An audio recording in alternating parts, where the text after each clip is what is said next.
Welcome to episode 91 of Stageworthy. I am your host, Phil Rickaby.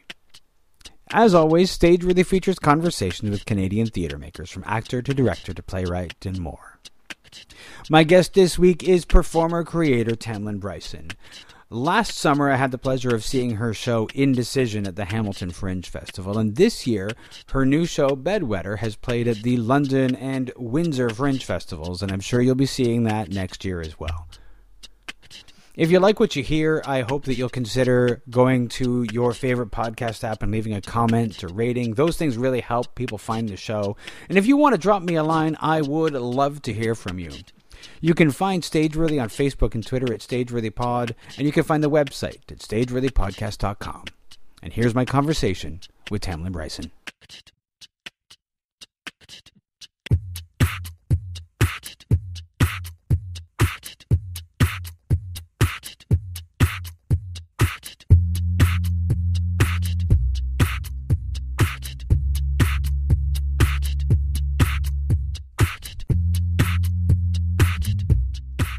Your last show, Indecision, the last show that I saw, there was Indecision. Yes. I mean, I loved the premise of it. Thank you. As far like that idea that it's like this moment in time that takes place really over like 3 to 5 seconds, but we're well, why don't you describe what Indecision is? Yeah, sure. My flyering pitch at Fringe Festivals is it takes place inside of a woman's brain right after she's been proposed to, and it's the 10 seconds when she decides if she's going to say yes or no. And it's an interactive show where I talk to the audience. The audience kind of plays the different parts of my brain, and I ask their advice, which is always a risky thing when promoting it, because some people really hate audience interaction, which is totally fair. But then some people, when you're flying around me, be like, you should say no. You should say no to marriage. And I'm like, oh, then you should come see the show, and you should tell her that. She might listen to you. So that was Indecision. So that was a fictional show that my creative partner, Kyle, Kimberly, and I wrote. But, like, kind of loose elements of the character, I would say, were loosely based on me. Whereas in Bedwetter, I'm just me. Okay, well, let's talk about Bedwetter. Wait. Yeah. So after Indecision, which is a fictional moment, which is loosely based on you. Yeah. What brought you to Bedwetter? It was actually when I was touring last year during the Fringe Festivals, and I was seeing all these really amazing storytelling shows, and I left this one and I thought, like, man, that's so cool. I really wish I could do something like that, but I don't have any interesting stories to tell. Nothing that cool has really happened to me, or nothing that, like, hard or whatever.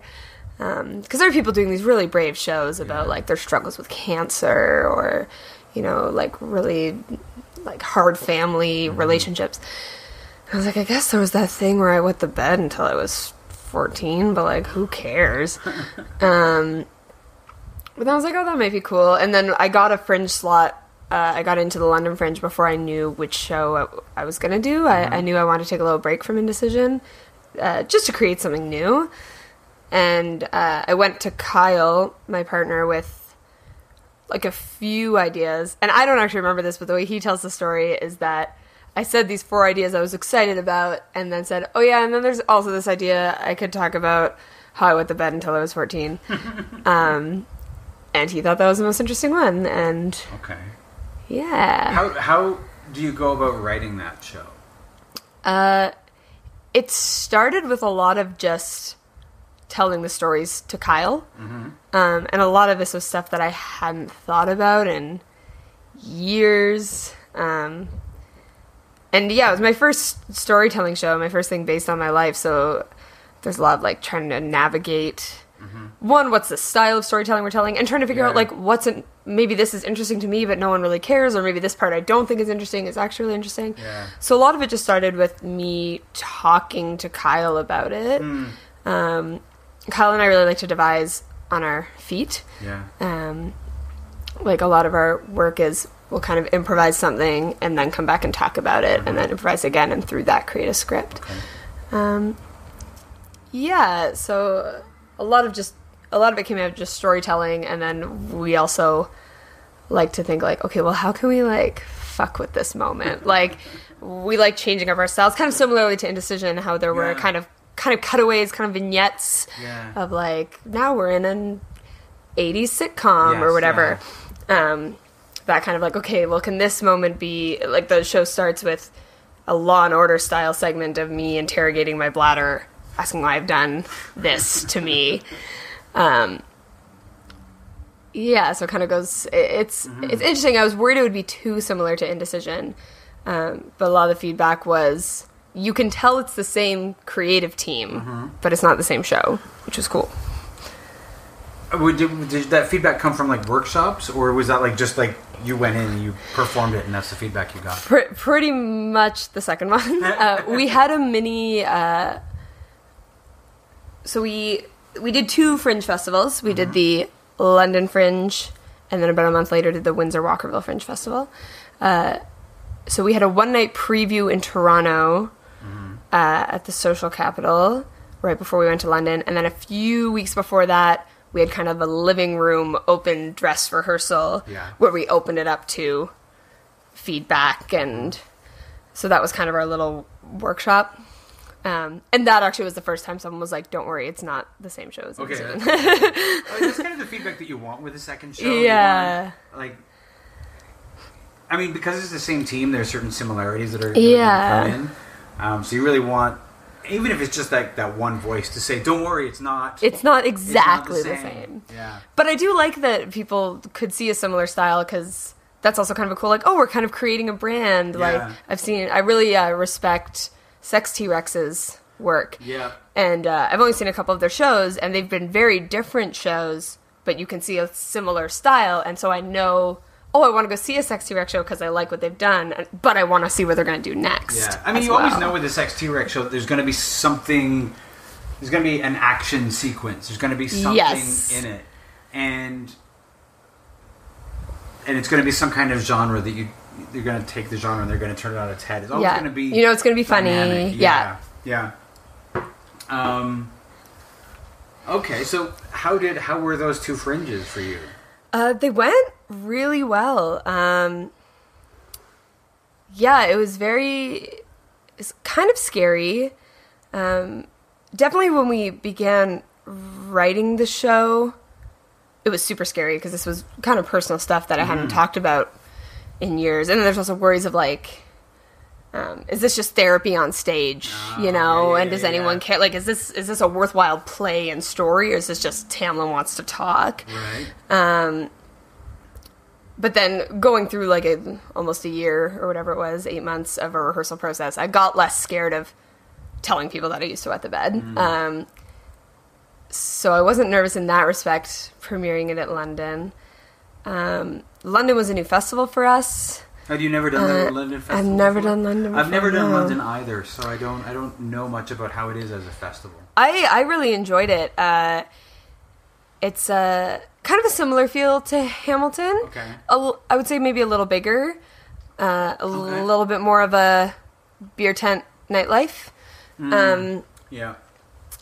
But kind of a similar size, and I just said it was bigger and it's a similar size. But that's kind of feel where you'll pretty much meet everyone, right? As long as people are out and about, which is a really nice feel. Do people go out? Because for the Hamilton Fringe, I kind of felt like for the most part, most people didn't go out. That's how I felt as well. Or I would go out every night and then be like, "There's 2 people here." Yeah, I got that a lot. Like I'd be like, "Okay, so I'm gonna go. I've done my show. Let's go hang out." And then I'd be like, "Oh, there's you and there's okay." All right, I guess I'm going home. Yeah. London was, there were definitely some nights that were bigger than others, but I think Kyle and I went to their, like, designated bar pretty much every night, and there were always some people there. So they have a designated bar as well, like Hamilton did? Yes. Yeah, similar to that. It's hard to do a tent thing. I mean, everybody does, every fringe does its own thing, but it's hard to have, like, an area that's yours. Not everybody can do that. Yeah, it's definitely tricky, and it was something, I think they were doing it at a bar that they hadn't done that before, so, like, I felt the servers were working so hard, I was like, I'm so sorry that we're all here. I'm sure they weren't because they, they were still getting paid. Yeah. They were probably getting tips. But yeah, really nice nightlife. Lovely, lovely people. One of those festivals where you like get to know the volunteers pretty well, which is always really lovely. Yeah, and it went well. We didn't make a ton of money, but we did come out ahead. Okay. So that's all that matters. That's important. I always, anytime you're doing a theater, if you can break even or come out ahead even a little bit, you're doing okay. Yeah, exactly. It's definitely a festival I want to go back to. And it's cool because we haven't done Indecision there before. So so you could. We could always go back next year. We don't need to write a whole new show for it. Yeah, and then Windsor was really nice especially because Kyle is from Windsor. So we had really awesome, friendly audiences. There was one show that was it was like a 2:00 on a Wednesday or something like that. Yeah. And we were like, oh, no one's going to come to the show. And Kyle's grandmother was like, said, oh, okay, I'll bring all my friends that day. And that was our biggest audience. Yeah, Windsor was a fun time. It's a pretty small festival. It was 13 shows. Okay. Which is cool because we saw all of them. Oh, yeah. And then there were days where like we don't even need to go today because we've seen all the shows that are playing today. Which is weird because usually at a Fringe I'm like, I need to see 5 each day and I'm going to miss half of them. It's hard with some of the, the Toronto Fringe is huge. And, Winnipeg and Edmonton, they're fringes that, the shows start at noon or 1 in the afternoon and go until evening, whereas something like Hamilton, they start maybe 5 or 6. Right. Some of the smaller fringes are like that.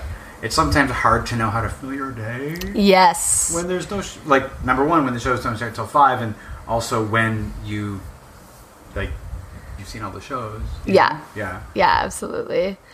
And you're like, how much can I flyer today? How much inner strength do I have in me? Do you find flyering difficult? I go back and forth. It's one of those things. I'll always walk out and be like, ugh, I don't want to do this. And then once I start doing it, I'm like, oh, I actually don't. I like that. I like talking to people. I like talking to people on my show. I do find it's something that gets harder as the festival goes on, partially because you're getting tired as a performer. And I think the audience is also getting frustrated with constantly being pitched to. They know what shows they're going to see. Yeah, I often think it's hard at a smaller Fringe because you are kind of seeing the same people. Yeah. You don't want to flyer people more than once, It's hard to remember who you flyered. That's when I do have I already talked to you about my show, Bedwetter? Yeah. As if, I kind of remember you. And then if no, I'm like, oh, great. And if yes, I'm like, I thought so. How are you doing today? Nice. I shouldn't have told my secret on No, podcast. it's all good. That's okay. They won't listen. I'm sure they're not listening. They're seeing shows at other Fringes, I'm sure. Yeah. Have you done other, some of the larger Fringes, in Western Canada? Or? I haven't gone out west yet. I would really like to. Toronto's the largest one I've done. Mm-hmm. I've done Toronto, Ottawa, Hamilton, Windsor, London. Okay. I feel like I'm forgetting one. Did you do Montreal? No, I've never done Montreal. You'd remember Montreal. I would remember Montreal. Or maybe I wouldn't. It all depends. I'd remember some of the days, maybe not many of the nights. Many of the nights. No, that's a common theme for the Montreal Fringe. When did you start performing, or when was it that you realized that performing was something that you wanted to do? It's actually funny. I was, you had my sister on the podcast a few weeks ago, Christina Bryson. I wasn't. So here's the thing. I sat down and I started talking to her, and I heard her name, and I almost said, "You Tamlynn's sister?" But I didn't want to make an assumption. Right. But I was like, I wonder if that's Tamlynn's sister. Yeah, that's my big sister. So it's funny. I was listening to that episode. And her story of getting involved in theater is linked to my story. Okay. But her account of it, as detailed on the podcast, was my sister was this weird kid, and our parents were like, "What do we do with this thing?" and put her in drama classes. Oh, now that whole story has it. Right? Now. And she was always talking to her hands. I was not always talking to my hands. There was a week where I named my hands and feet. But, which is true, I think I was a kid with a lot of energy, and my parents thought that would be a good fit for me. But I remember it as, I was in a play in grade 1, Little Red Riding Hood. I was Little Red Riding Hood. Yeah. Yeah. Always the star. No. No, not true at all. And I remember at the end of the play, I was supposed to spin around and say my last line, and I spun, and I tripped on my cape, and I fell, and all the parents laughed, and then I stood up and looked at the director, and I said, should I do that again? And all the parents laughed again. And that was when I learned that when you make a mistake on stage, you just keep going. Valuable lesson. But yeah, after that play, that was the first time I was in a play, and I said something to my parents about, like, I want to keep doing this, and they found summer camps and such, an after-school program at the Ottawa School of Speech and Drama. Is where I spent a lot of my life as a child and as a teenager. And then, yeah, it was kind of always in my mind what I wanted to do when I grew up. And then I had a mini, like, when you get to grade 11, grade 12, and you have to start actually, like, do I not take math this year? And if I don't take math, I can't apply for these 20 things in university. It's like that moment where suddenly you're like, am I really going to do this? Is this... Now they're making me decide things that I'm maybe not ready to decide. Yeah. So I had my little doubts there. And I did apply to 3 universities for psychology as well as theater schools. But I actually, in grade 11, in my high school, they did a show called the Neon Bible Project the year ahead of me, the grade 12s that year, as their graduating show, and they took it to the Edinburgh Fringe Festival. And I went with them as sound operator, and just, that was my first Fringe that wasn't the Ottawa Fringe. How old were you at that point? Grade 11, so 17. It was the summer after, so I was just in 17. You went to the Edinburgh Fringe at 17? Yeah. Yeah. That must have been intense. Yeah, but, like, amazing. Yeah. Just, like, I mean, it's just a beautiful place, like, all these beautiful hills. And then you're walking the streets, and, like, there's just flyers everywhere. Everyone's excited about theater. And I saw some of my favorite shows that I've ever seen there. And I think that was really the trip where I still went through and applied to the psychology schools, but I think that was the trip where I was like, that's what I want to do. And I was seeing plays that I was like, yes, that's what I want to create. Okay. That's the kind of thing that I want to experience and make other people experience. So I think that was really which is cool that it's a Fringe, and now that's something I'm trying to do a little more. Did anybody fight you on doing this as a career thing? I don't think anybody fought me on it. My parents were and are very supportive.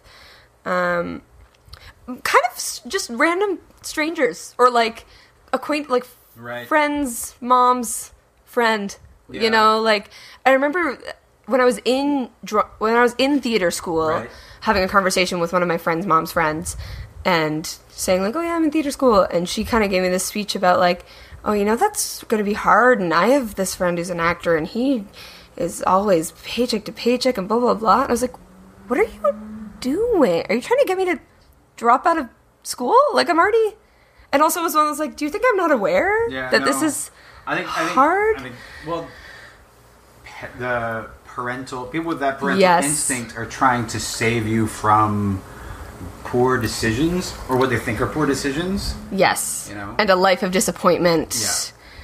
Yeah. Now, I have met people who are the disappointed actor in later life. And, you know, I've met a couple like that. And, you know, I could see if that's what you think the world is, then, you know, you might be bitter and things like that. But of course. I think a lot of us, I think most people that I've spoken to, we go into this with our eyes open. Like, oh, yeah, absolutely. And theater schools kind of make sure that you go into it with your eyes open. There's nobody who's like giving you the illusion that you are going to live in a gorgeous love apartment. Pretty much like the first thing they tell you, one of the first things they told us at theater school was they were like, okay, you're all talented, and you know that. And like, it's not a big deal anymore. Like, what school did you go to? I went to the University of Windsor. Okay. Which was, I really, really enjoyed my time there. But yeah, it was kind of like in high school, you're maybe the one of a few people who kind of like maybe stand out a little bit. And then you get to theater school, and those were all the people who stood out a little bit in high school. Yeah. And yeah, they're very, you know, I found Windsor still a very encouraging atmosphere. But yeah, they're realistic about like, it's not just your talent that's going to get you by. Yeah. Having talent doesn't make you special anymore. You need to do other things. And Which is also when like people I barely knew would start lecturing me on how hard it is to act. I was like, yeah, like my teachers tell me that every day. Yeah. Like my teachers who've lived this life. Yeah. It's always important is I think that if you go to a theater school to have teachers that do it and have done it. If you have somebody who's like been at the university for 20 years, then they're not necessarily in it. Yeah, for sure. When I was auditioning for George Brown, we got the "No One Wants You" speech. Like they sat us in a room, and the head of acting at the time, Peter Wilde, gave us "No one wants you." That was his first line. Right. That's the you're a dime a dozen. All this. Right. And of course, we were all like 18, 19 years old, going, "Fuck you, man! How dare you? How dare you? Yeah. I will conquer all." You have no idea. You have no idea. Of course, we all bright learned, I can shine. Yeah, I mean, we all figured out what he really meant during the year, about what it's like as an actor. But I think even knowing that, most of us, I think all of us would have like pursued the same thing. Yeah. I mean, we were in our 20s. What did we know? I know a lot of people who stopped. Yep. Because when you hit 30-ish, you start to think, having stuff is kind of cool. Yeah. Be nice to own a house. Nice to or just rent a nice one. be able to have an apartment and not have roommates, Yeah. But when you were applying for school, did you apply for a bunch of schools? Yeah. I applied for 5 theater schools. I applied for Windsor, Ryerson, George Brown, National Theater School, and Studio 58 in Vancouver. I actually ended up not going to my Ryerson or George Brown auditions because I was living in Ottawa at the time, and I'd already gotten accepted to Windsor. Okay. And I really respect both those programs, but I had kind of like toured them, and I got the sense that I wouldn't have been as good of a fit there. I think they were a little bit more, especially George Brown, a little bit more, nobody wants you speech, like a little more like harsh reality, a little more tough love, and I don't think my fragile 18-year-old self could have quite. Understandable. I mean, I think my fragile self retreated into a lot of stuff when I was there. Yeah. But it's just how we deal. Yeah, and I mean, not that Windsor was all butterflies and roses either. I definitely had to face some hard truths about myself and all that. But yeah, I'd already gotten into Windsor, and I wasn't living in Toronto, so I was like, okay, we're gonna spend money to go to Toronto and pay this audition fee and do this audition just to see if I can get in. Right. And I was in rehearsal for another show at the time, and I was like, oh, whatever, let's just not go. But I kind of always, I'll always wonder if I would have gotten in. But here's the question. Here's the important question: is if you'd gotten in, do you think that you would have gone? No. No, I don't think so, because I think that's why it was so. Then there's no reason to exactly, really no reason to wonder, because you wouldn't have gone anyway. I wouldn't have gone. I'm just like, I wonder if I would have gotten in. But then in my head, I can just be like, I would have. It's fine. It's hypothetical. You don't even have to. Yeah. When did you? So I mean, you had this really early experience at the Edinburgh Fringe, seeing people who created shows and performed them. When did you figure out or decide that that's what you wanted to do? Was it when you were at Edinburgh, or did it take you a while to figure that out? I don't really know. I think I've always been interested in creating work. And in our high school, I went to an arts high school in Ottawa called Canterbury. You have no idea how many people I have run into who went to Canterbury. I'm not surprised. It's like, if I meet people and I almost know that one person in the group, or at least 2 people, are, if they say they're Ottawa, I'm like, Canterbury. Canterbury? Yeah. But yeah, we did a lot of kind of like devised stuff there, like collective work. And we did a lot of devised work at Windsor, and that was really interesting to me, and something that really interested me, like the shows that did really catch my attention when I went to the Edinburgh Fringe Festivals, and when I saw like shows at the Ottawa Fringe when I was younger, were those ones that were kind of different and like, to me, were clearly written in a different way or conceived in a different way. Right. Yeah, and then I guess in third year, I was just like, I want to write a one-woman show. Something that was really drilled into us at Windsor is that you need to create your own work, especially at the beginning. You have no idea how rare that is for people to say. Really? Well, here's the question. Did they also teach you about how to produce it, or did they just say you have to create your own work? Yes and no. I took a certificate in arts management from the University of Windsor as well. So I had a bit of a leg up on how to produce.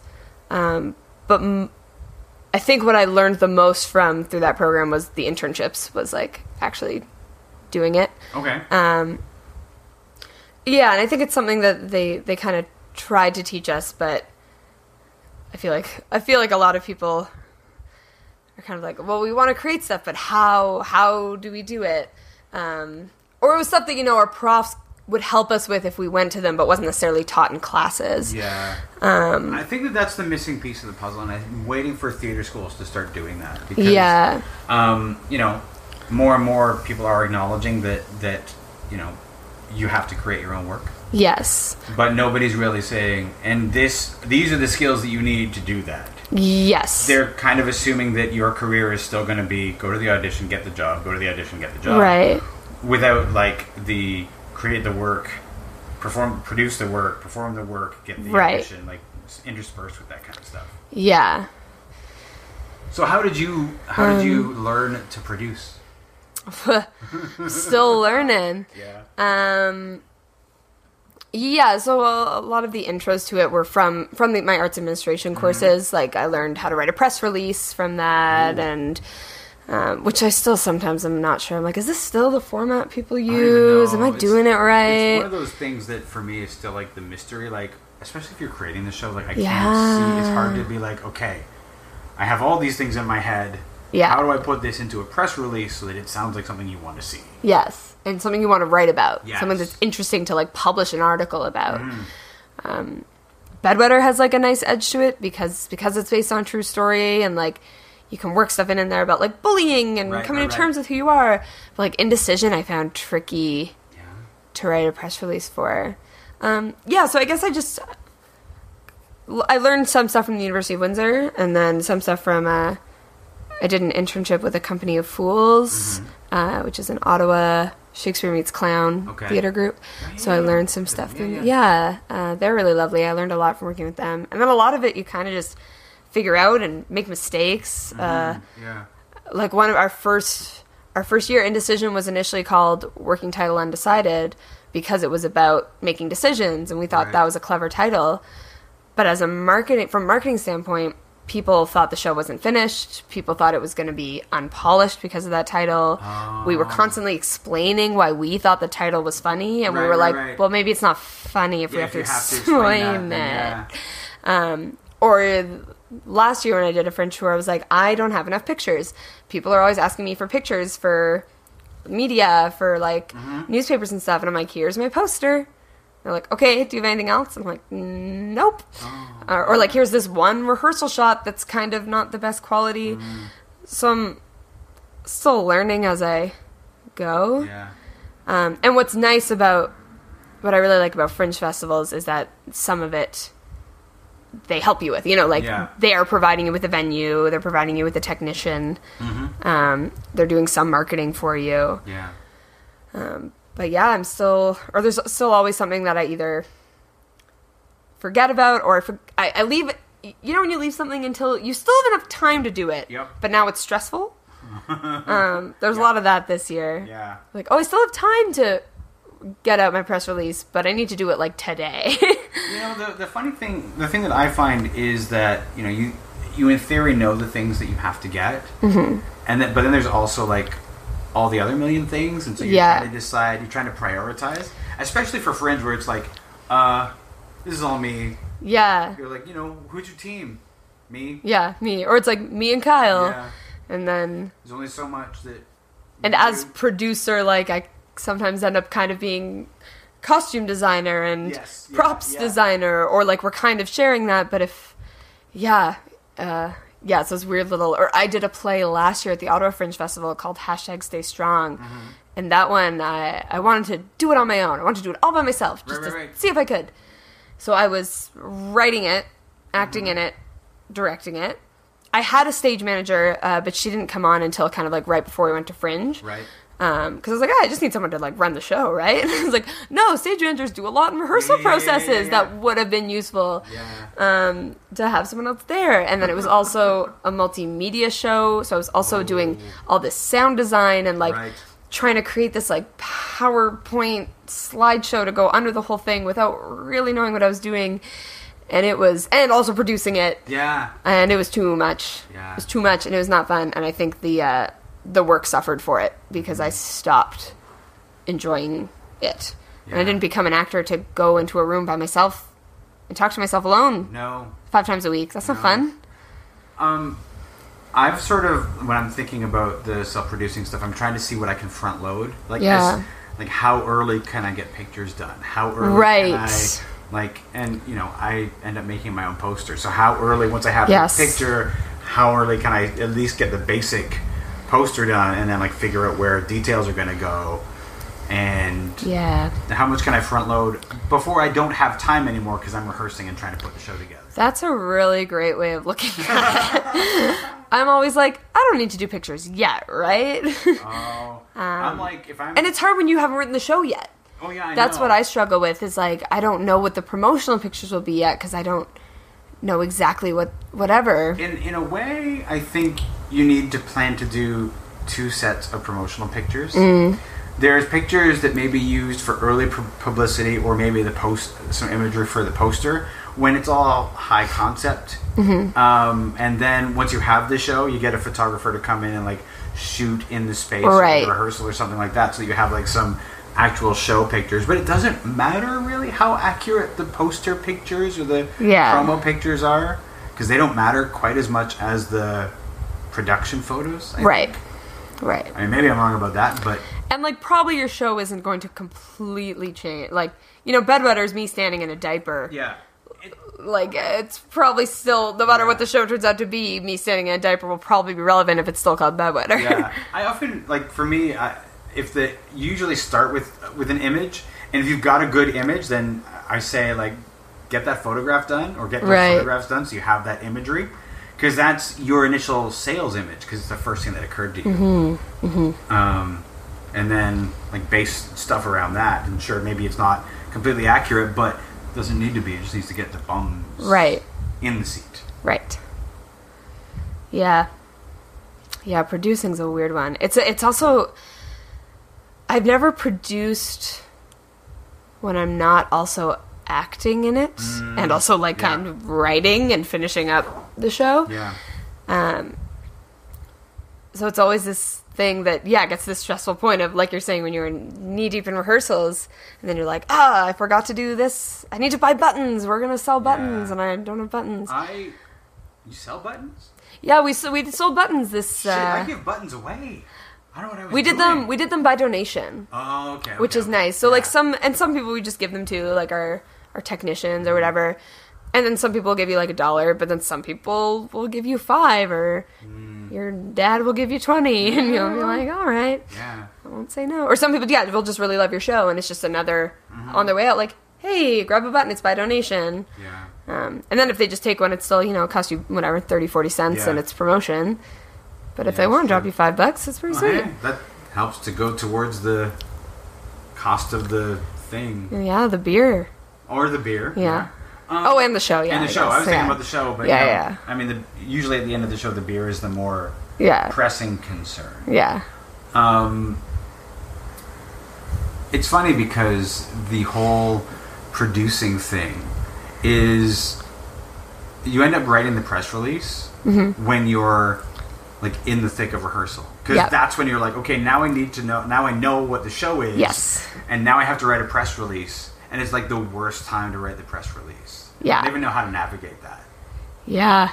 Does the production stuff not, like the course, the certificate from the school, does that help at all with that? Or are you as lost as like, when it comes time to do that? I mean, it definitely helped, again, in the sense that, like, I have a format to follow. But yeah, this year I was like in a Starbucks trying not to cry, being like, I need to get this done tonight. One of the things I'm constantly reminding myself is that it's okay to ask for help, especially like when I have Kyle there as my creative partner. Mm-hmm. And we were kind of this year, I took on, we both wrote it, he directed it, I was acting, and then he took on more of the stage manager responsibilities, and I was taking on more of the producing responsibilities. Mm-hmm. Then there was one day we were rehearsing, and I was like, oh, I'm so stressed out, I need to get all these things done. And he was like, do you need me to do anything? And I was like, yeah, if you could just get the posters printed, everything would be fun. Like, I've already got them designed, they're made. If you can just, it was this one tiny thing. I mean, not tiny, it still took him time, of course, but just like, right, I have a partner, I can ask for help. And even when I was doing #SayStrong all by myself, like, a lot of my friends were like, I would have, helped put up posters for you. I would, and some did, and that was great. It can be a hard thing to realize that asking for help is not a failure. Yeah, well, and I don't like asking for free help, especially from my artist friends, because that happens so much. Yeah, and that's a tough one for Fringe. Yeah. Because you're thinking, you feel like, okay, people should get paid. I know I'm not getting paid, but people should get paid for doing what they're doing. Yeah. But I need the help, and I know they're willing, but they should be paid. Like, it's like you go back and forth. There's no real great way to do it. Exactly. But then knowing that, some people are like, yeah, I'll help you out with your publicity, and then next time we do something, maybe you can help us out. Like, maybe you can help us hang posters next year. Or maybe you can volunteer at our fundraiser. Like, remembering that, other people need small free things too, and if we're trading, it's not quite the same as you're asking someone to do free work. Yeah. I think that's sort of like an important part of the indie community is that we need to feel like we can do that kind of stuff. Like, I think we all bear our cross, and we're like, it's all me, I have to do all this stuff. Mm-hmm. But we can help each other, and then you help me and I help you, and yeah. Which is one of those things that it's good to remember that we're all in it together. Yeah.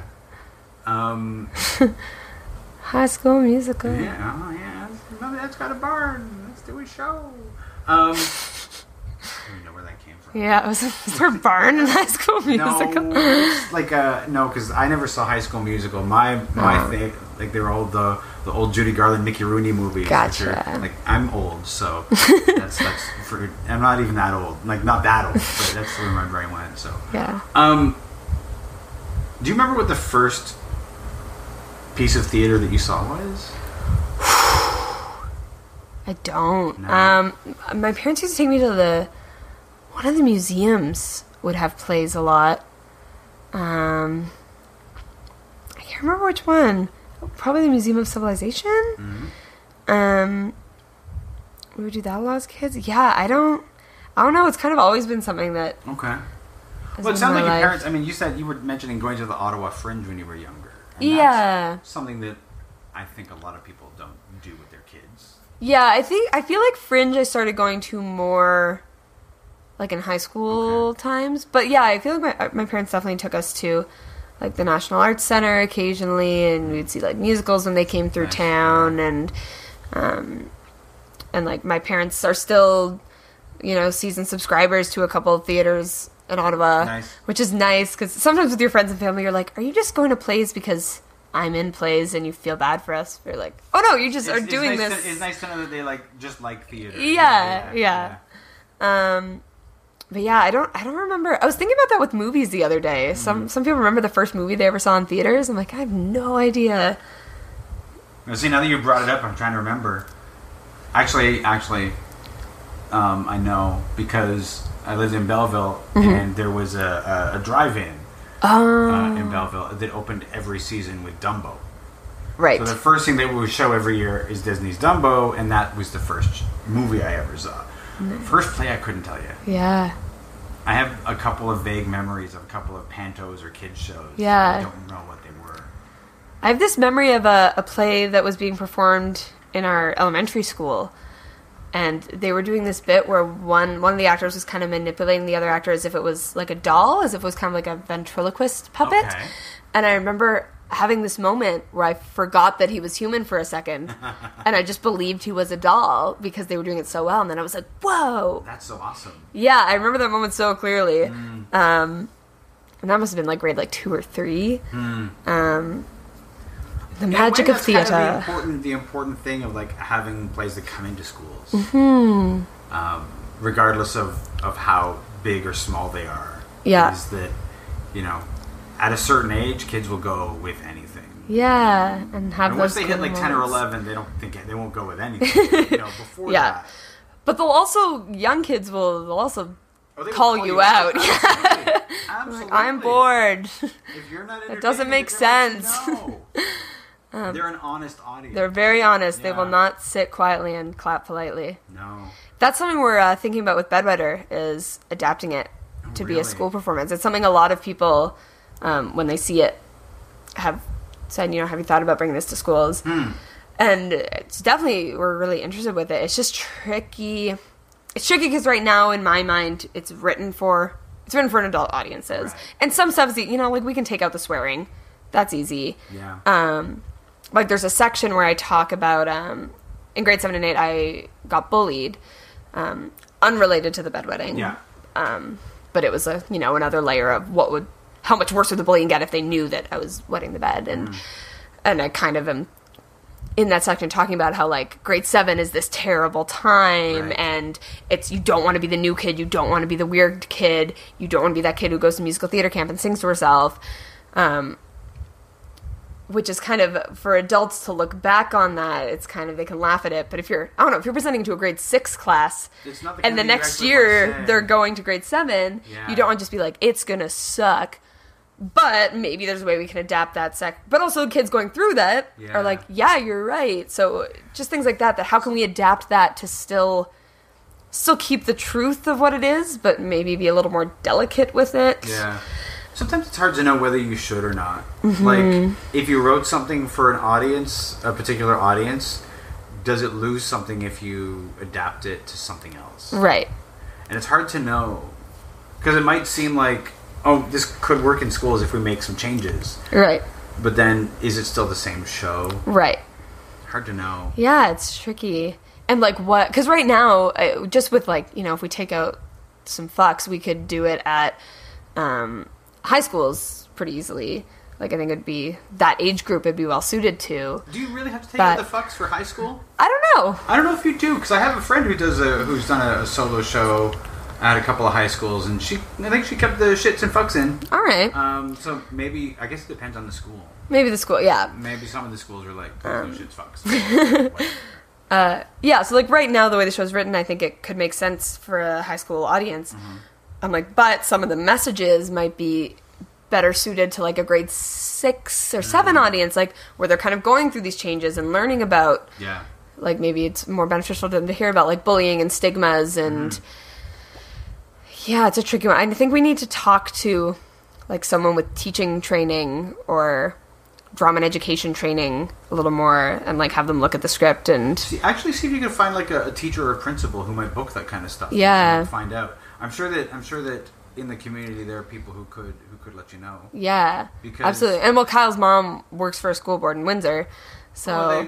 there are probably some resources there that you can find out from. Because maybe you don't have to change as much. Yeah. And maybe some of it's just in my head. I'm like, I'm also just like, will kids be interested in hearing me talk for an hour?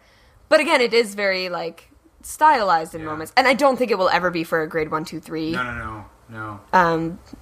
Audience. But yeah, that's something we're thinking about. Can I go back to something that you mentioned early on when you were talking about creating? Absolutely not. Well, thanks for calling. Okay, bye, Phil. One of the things that I wanted to, you were talking earlier about when you were creating the show, wondering, is this just therapy? Is it just Tamlynn wants to talk? What helped you to figure out that it wasn't therapy and that it wasn't just Tamlynn wants to talk? I think a lot of that was having Kyle as a partner and seeing that he was like, I'm interested. Okay. Because that's kind of the baseline of theater, right? Is it should be interesting, whether it's funny or sad or making you think or making you laugh. You should want to keep watching it. Yes. And then actually, what I really did learn from actually performing it, what Kyle and I both learned from London and Windsor, why the reason I thought it was kind of a cool show was because it's something people haven't really heard about. Right. Or the few friends I talked to about it before I even started writing it were like, that's cool because I've never heard that story before. But then what's the thing about bedwetting, we talk about this in the show a lot, is it's actually pretty common, but no one ever talks about it. It's like one in 7 kids will struggle with going to bed at some point. So that was really cool performing it, or even flyering it and having people say, I dealt with that until I was 9, until I was 14, until I was 12. I had a gentleman come up to me after one of my shows and, just commend me on how brave I was. He was like, I went through that. I've never told anyone. Wow. And it was kind of, I was like, oh man, our silly little show is actually I think it's always helping cool people. when somebody comes up to you after this show and say, I went through that. Yeah. Like, And like, you nailed this moment. Yeah. Or Yeah. I got a lot of older people telling me it will come back. I was like, thanks. That's the piece I don't want to hear. Yeah. Or some people who said, I went through that when I was younger, and when I get drunk, it comes back. Which I've thankfully never dealt with, but it's one of those fears that once in a while when you're like sharing a bed with someone, and you're like, am I? No, it hasn't happened in like 10 years. That's actually gotta be kind of scary. Yeah. That was one of my big fears when I started becoming a teenager. And again, we talk about this in the show, is like getting to the age where I was interested in boys, and I was, not necessarily wanting to have sex yet, but like, eventually in my life I will be sharing beds with people, I will be sleeping with people, and I'm like, am I gonna have to explain to them that I put on a diaper the other night, and am I gonna have to like sneak out and not sleep over? Like, it's and you're already going through the teen angst of like, am I even pretty? Like, will anyone even like me? When people were coming up to you, did they share more of their stories, or was it just like, I used to, and then they're gone, or did anybody like tell you about how they dealt with it? Some people definitely like told me a bit more of their stories. Or some people were like, I had a friend who went through it and they did this method. Did you ever try this method? And if they hadn't seen the show yet, I would say, well, I talk about all the methods I try. Come see the show. But there were some things that I'd never even heard of until we started researching the show. And then afterwards hearing people be like, oh, have you heard of like moisture alarms and this and that? And I was like, yeah, I never tried those. There's apparently research now that, because I wore diapers every night, and apparently there's some research now that that's not what you're supposed to do. Oh, okay. Because you should feel uncomfortable, like it should wake you up. Right. I guess. We should, look that up with like a real doctor. I only have to know what I'm talking about. But we're just to be clear that nobody in this room is an early childhood educator or a pediatrician or anything. So we don't actually know. Don't take our medical advice. Go Google it. Yes. No! Don't Google it. Like, talk to an actual medical professor. Through Google will tell you that you have something terrible. It's just not a good idea. But yeah, so there were some interesting things about that. Or I remember on Dragon's Den a few years ago, there was I think it was called the pee pad. Okay. It was a product they were pitching. Basically, it's like a blanket that you put out, but it's pretty absorbent. But you can still feel the moisture. So if the kid pees the bed, they wake up and they can just take off the blanket and go back to sleep. Okay, like they don't have to change their sheets in the middle of the night, but they still feel it and wake up. Okay. And then they can watch it the next day. And I remember watching that at the time and being like, just wear diapers. How is this easier than diapers? But I guess it's because there's some research that you become too complacent in it, I guess. It becomes too comfortable. Yeah. Where would it's a you weird like time. to take Bedwetter next? Or, like, because now you have 2 shows you could do at Fringes. Which one do you feel, is there one that you feel like this is the one that I want to do first in a city, and then if I come back, I'll do this one? Or do you have an idea about that? Not per se. Bedwetter is easier to tour, just set-wise. Well, you do have the big chalkboard. That chalkboard's the bane of my existence. I mean, that's a good idea, but that's like one of those, like, okay, so we have the idea, now how do we tour? We have the idea, but we don't have a van, and we need to get a chalkboard from Ottawa to Windsor. So how did you get that chalkboard from place to place? Sometimes, a couple times my parents drove it in their little SUV thing. One time a friend of mine was traveling anyway to like come back from school and brought it. One time I basically just one of my friends, when I was taken to Windsor, one of my friends lived there and had a van, and so I just paid his gas, and then he just used that as an excuse to go visit his parents for a couple days. Okay. My boyfriend at the time's parents drove it once. Like, it was just favors, Right. And every time I wasn't sure if it was going to happen. So if you were to have to tour this show, if you were to tour Indecision, like, say, to, like, a Winnipeg or an Edmonton... Yeah, I have no idea. You'd have to take a van or something. I have no idea. Or build one there, or... Did you build that chalkboard, or did you... Yeah, a friend of ours did. And it's what's nice about it is that it does come apart into a few pieces, but it's still just that the pane, like the chalkboard surface, you can't fold up. Or it's like, or is there someone who maybe we could pay a little bit more who could make it more compact? But yeah, that's the tricky thing with Indecision. That is really tough, because sometimes there are shows that seem good in concept, and then all of a sudden you're like, oh yes. Yeah. Now we must move this thing from It's such an easy set. It's basically just a chalkboard. Yeah. You're like, oh, it's a big chalkboard. Yeah.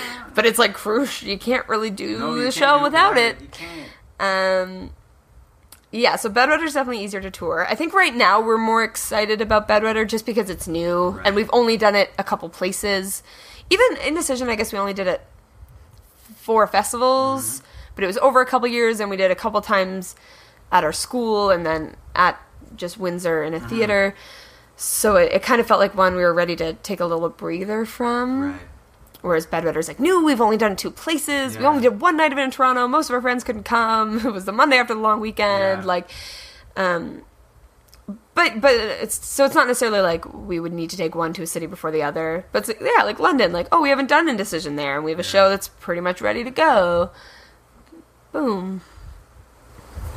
I had a question and I've forgotten it. So Yeah. that's an embarrassing moment. Yeah. And then of course to like admit that I forgot it, probably not. Yeah. You know, because that's... It's not as embarrassing as peeing yourself No. when you're on your period. There you go. Thank you. Perfect. Yes. Not as embarrassing as. The question was really about... I didn't remember. Forget it. I don't know. That's it for me. I guess Tamlynn, podcast is yours now. Okay. Yeah. Hi, everyone. I'm your host, Tamlynn Bryson. It's funny, I was on another podcast, some friends of mine, the Books Are Boring podcast, and they had a whole segment where they pretended I was the host for like 10 minutes. People just keep handing podcasts to me, Well, guys. there you go. You have a collection. I'm just so nope, can't even come up with an adjective. With these 2 shows, so Bedwetter is the one that's sort of easier to tour. Now that you've had a year off, now I remember the question. You've sort of like had like a season away from Indecision. Yes. Do you feel like you've had enough of a break from it that you can find that enthusiasm for it again, or do you kind of feel like I'm gonna need a little bit more time away from it?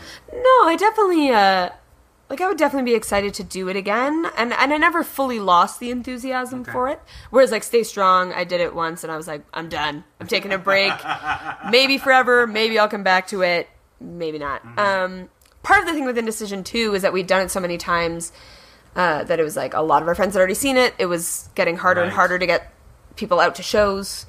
But yeah, I'm definitely still excited about Indecision. Yeah, it's nice having the year off. It'd be nice to return to it. And it'd be nice to re-examine it a little bit. Like, I'm pretty happy with, I'm very proud of that show, and I'm pretty happy with its format. But there were some things doing it at 3 festivals last year, there'd be these little moments that I was like, wait, why did we decide this? Like, I know there was a conversation, but I don't remember why, or like teeny tiny, like, plot holes is a strong word, but teeny tiny, like, oh, maybe this writing isn't the strongest way to get this narrative across. I think that like when you go back to something, it's a good idea to revisit it. Yeah. You can't just, I mean, you could, but I think you can learn from the last time. Yeah. And re-examine it and see what could be improved. Yeah. There's always that opportunity, I think. Or there were always some moments where there were visions we had for the show that it never quite worked out that way. Like, so part of, for those of you who haven't seen Indecision, chalk is a big motif.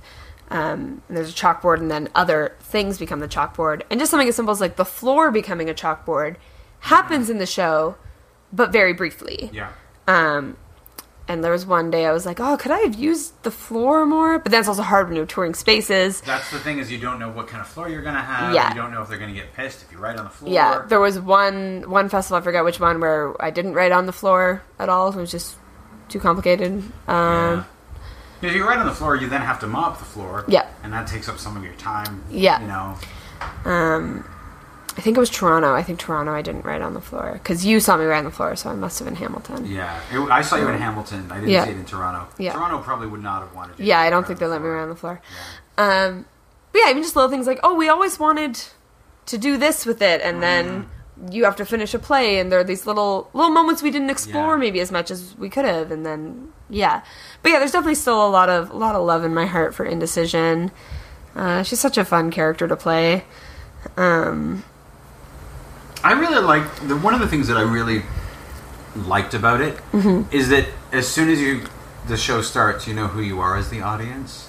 Right. And which it can be sort of like an odd moment in a lot of solo shows where it's like, okay, so now you're talking at me, but I don't know why. Yeah. And with Indecision, it was immediately so clear that I didn't have to, there was never a wonder. It's like, okay, now I understand. I am part of the brain. We're going to make this decision. Excellent. Right. And I kind of appreciate knowing where I am or who I am.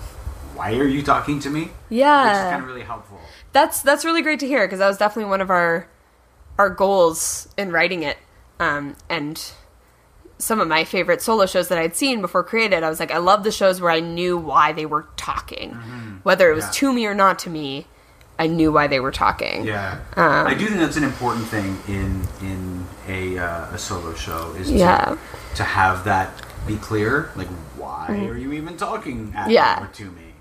Yeah. Whereas Bedwetter, it's very much like, hi, I'm Tamlynn Bryson, and I'm going to tell you my story. Yeah. And it's like, maybe not as cool of a excuse, but it's still a like, this is why I'm talking. Yeah. It's because I'm on a stage. Yeah. And you paid to see me. Yeah. Cool. Which is still decent. It's still a reason, because I mean, it's not like you're playing a character that's yourself, but it's like you're just like, it's just you, and it's a storytelling show. Yeah. Yeah. So to me, Indecision is a play. Okay. Yes. And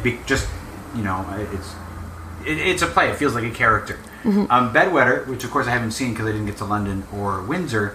It sounds like you're seeing as a storytelling show. Do you see a distinct difference between them that way? I don't know. I guess I would still define Bedwetter as a play, but just like a slightly different genre. Okay. I just feel like maybe storytelling has its own quirks to it. But yeah, I would still think of all the storytelling shows that I've seen as plays, and we definitely tried to keep it, like I've discussed, with kind of it's almost kind of a like sketch comedy in moments. Okay. Or like, loosely based on sketch comedy. Yeah. Yeah, that's an interesting question. I think it's one of those things that, what is theater? Where do plays end? And what's performance art? And what's... We can open this up, because I guess that's a big question. Yeah. And what makes something theater? And you know what? Somebody like, Sam Mullins? Yeah. Like, his stuff, and he'll say it's storytelling. Right. But it's so good that the audience gets drawn in, which makes it theater. I don't know, like, if you can really. I don't actually know if you can make a distinction between the two. But it's interesting to think about. In one of our theater, I forget if it was our theater history classes or nature of theater classes, one of our lecture classes in school, someone had defined theater as doers, watchers, and something done. Or maybe performance. Maybe performance, is doers, watchers, something done. Right. But, like, that can cover dance and theater, and, and I do think there's maybe a difference between performance art and a play. Not that they're not both theater, but, you watch them and they're different things, and they should be respected for their own art form. But it's hard. Those lines are fuzzy to me. I kind of wonder, like, would Sam describe what he does? He describes it as storytelling. It's not like he has a set. it's not like he really has plot Right. props much. Maybe that's why it's more storytelling. It's usually just him. Yeah, I guess. Or I don't even know. Like A play. When I hear the word play, I think what comes to mind is fiction and a clear narrative, right? And people acting as people they are not, right? Okay. And so with a lot of storytelling shows, there's still a narrative, and you're even still acting as other people sometimes, but there's that difference of maybe it's the fiction piece that makes it slightly different. Maybe because often the storytelling show is like this is my story, or this happened to me. Or like, but then your show that I saw at Hamilton Fringe last year was kind of a storytelling show, but it was a fictional character in a fictional story. Hard to know, right? So I would describe that more as a play, but you're definitely still using storytelling tactics. Yeah.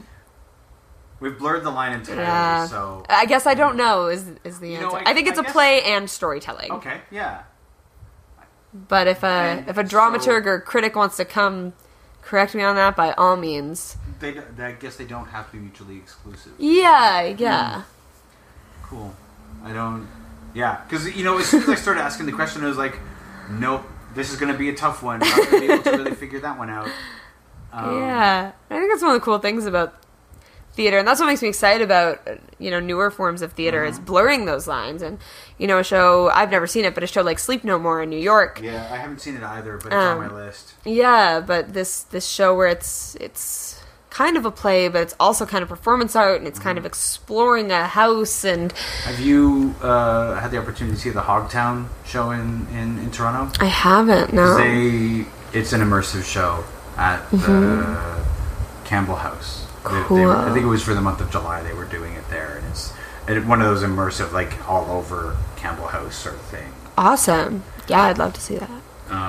But yeah, that's the kind of thing that's kind of interesting, because I think as people who make theater are trying to combat and come to terms with the idea of how to get people to leave their video games and their Netflix and come out to the theater. They're not gonna. We don't think they're gonna. They're not gonna come for like another living room or another drawing room drama. Yeah. They want an experience of some kind. Yeah. And to convince them that they can't get this experience any other way. Yeah, and that's something like Kyle and I try to examine with our shows. Is like, why is it a play? Is this something that could be put on screen and it would be the same? Yeah. And so Indecision, how can we make it live? How can we stress the live element? And so with Indecision, it was with audience participation. Yeah. And there were moments that were clearly improvised because it would be based off of audiences' like suggestion and reaction. And there are pros and cons to audience participation for sure. And then, with Bedwetter, it's like that whole breaking the fourth wall storytelling. I mean, you could still do it as a movie, but it's not the same. Did you make eye contact with the audience for Bedwetter? Yes and no. I guess the lights were down, so I was looking at them. Sometimes there were some people in the front row I could make eye contact with, but I wasn't constantly making eye contact with people because house lights were down. No, yeah, because I knew that actually when I was doing the commandment, my director had told me like, if you can see somebody, make eye contact with them. Yeah. And the first night I was unable to do that. I was too busy trying not to vomit. Yeah. But so I cheated. I looked around everybody. Right. But by the second night, like I could see maybe 3-4 rows back, and so those people were like, I was like, I'm looking at you, and I'm looking at you, and I'm looking at you, which became easier as the thing went on. Because I think when you're doing a solo show, that's all you got is them. Yep. Yeah, that's interesting. I've never even thought about it. But I think I did when I could, but I couldn't always. Or I would try to look at where I thought people's eyes were. It was funny, there was one show... The further back they are, the more you can approximate, and it doesn't even matter. Yeah. There was one show last year in Windsor when I was doing Indecision, and it was Windsor's first year as a festival. Okay. And it was a show we had already done in Windsor, and so we had a bit of a hard time getting some audiences out. And there was one show that I had a one-person audience with an interactive show. And we warned her beforehand. My stage manager, it was my stage manager's friend, and she was like, this is really interactive. She's going to be talking to you the entire time. Like, she's going to be asking for volunteers. You're the only one here.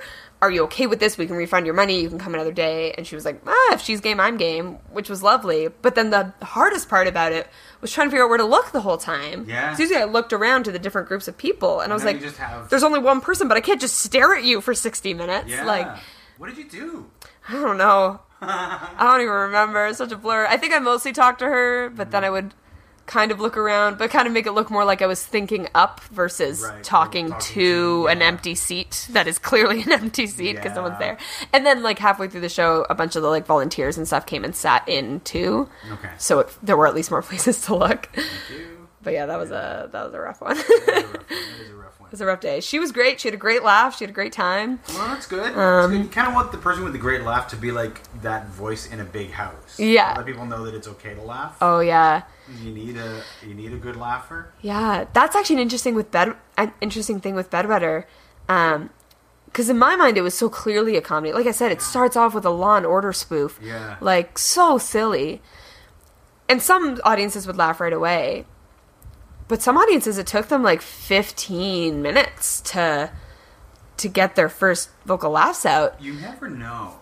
Yeah, and I think it's because it's kind of like a vulnerable subject. And I think the show is clearly marketed as a comedy, but still me being like, hey, I'm going to talk about this thing that was kind of difficult for a long time. And some people, I'm not sure if they can laugh. I think there's that. There's also some audiences need to warm up before they're comfortable laughing. For sure. Like, they're not going to laugh right off the top. They need to know that it's safe to laugh, that it's okay to laugh, that they're allowed to laugh.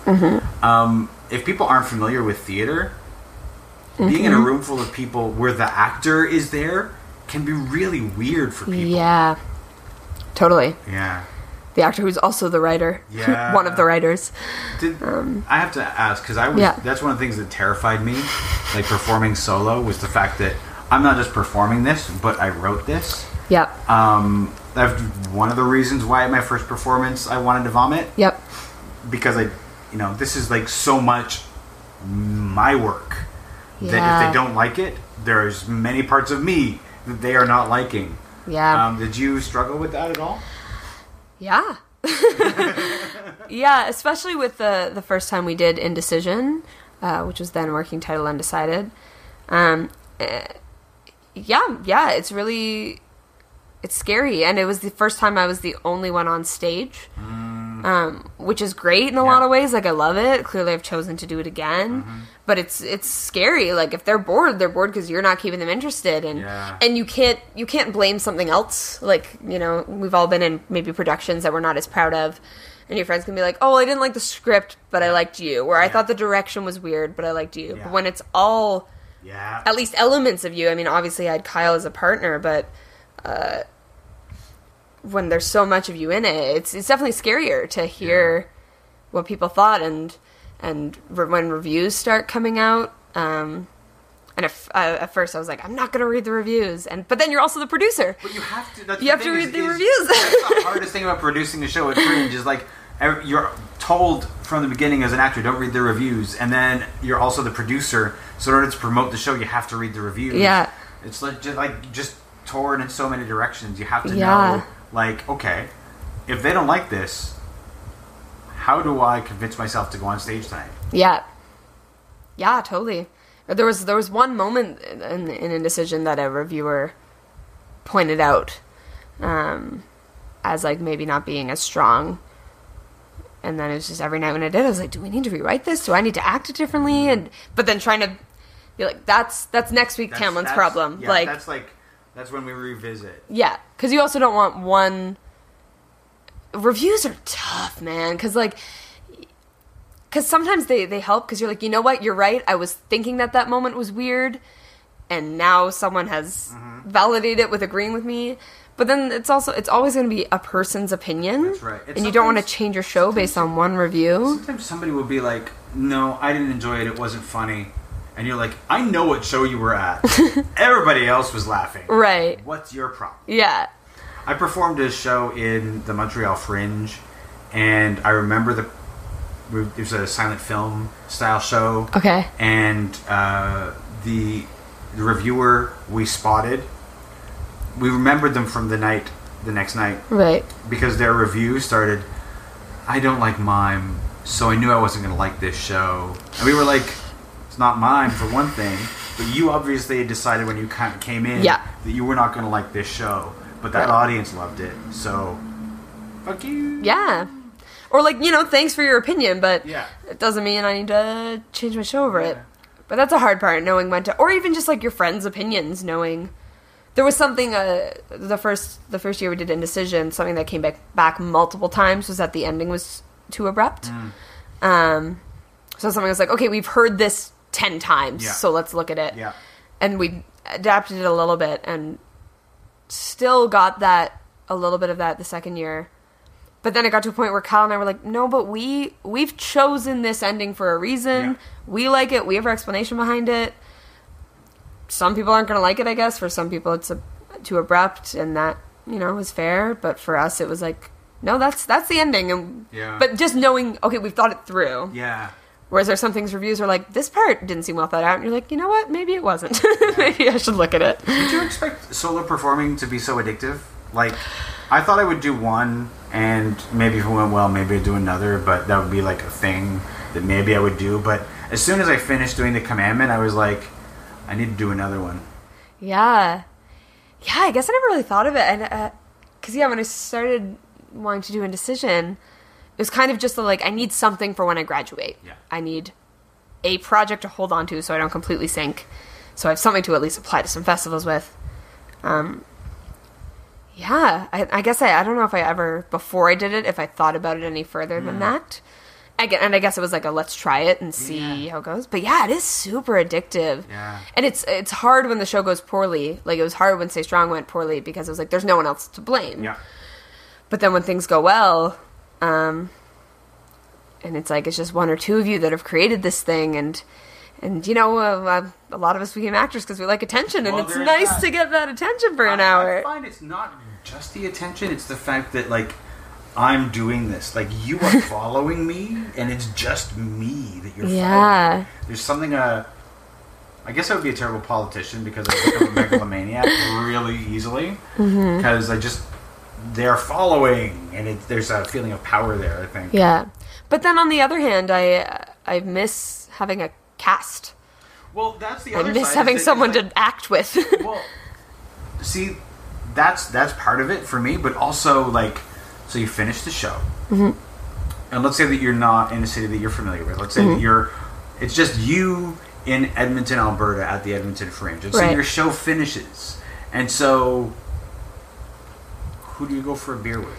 Like, you're done. You're like, you're high-fiving the technician, maybe your stage manager who's traveled with you, and then the two of you go out into the night and celebrate alone, or whatever. It's hard to know. Yeah, I've always had someone on tour with me, either Kyle or a stage manager or both. But it still gets the one or two of you that and then you're living with them, working with them, drinking with them, seeing plays with them, and but then that's also the great thing about the Fringe life is you will meet other people. It's true. And make new friends. And eventually you will make new friends and you'll go drinking with them. Yeah. But that first night. The first night is like, I don't know. Yeah. And Edmonton, at least, there's like, if anybody has prepared you, you know where everybody's going. Right. Which is the diviest of dive bars called Steel Wheels, and everybody will be there. Nice. It's home for everybody who does Fringe, because they don't go to the beer tents. Okay. Everybody goes to Steel Wheels. Interesting. And that's the late night hangout, and that's where everybody is. Right. But if you weren't told that before you arrived, it would take you a few days for somebody. You'd be at the beer tent, being where is everyone? Going like, what? Where is everybody? There's no performers here. Weird. Yeah. Well, do you have a website? I do have a website. Tamlynbryson.com is my website. I do have a Twitter that I only use during Fringe and then forget exists. We'll look it up and put it in the show notes. But and then I'll have to, and then Drawing Board Productions, which is my my company with Kyle Kimmerly. is on Facebook and Nice. Instagram and Twitter and all that, and you can link to all that from my website. I'm also in a sketch comedy group called Cookie Biscuits, which you can check out on YouTube. Nice. We just released our first sketch of season 2. I'm so proud of it. It's Nice. fun to do some film. I mostly do theater, and it's fun to get into the film world. But TamlynnBryson.com, check me out. I guess I should go make sure everything's up to date before this releases. All right. Well, thank you so much, Tamlynn. Yeah, good chats. Thanks for having me.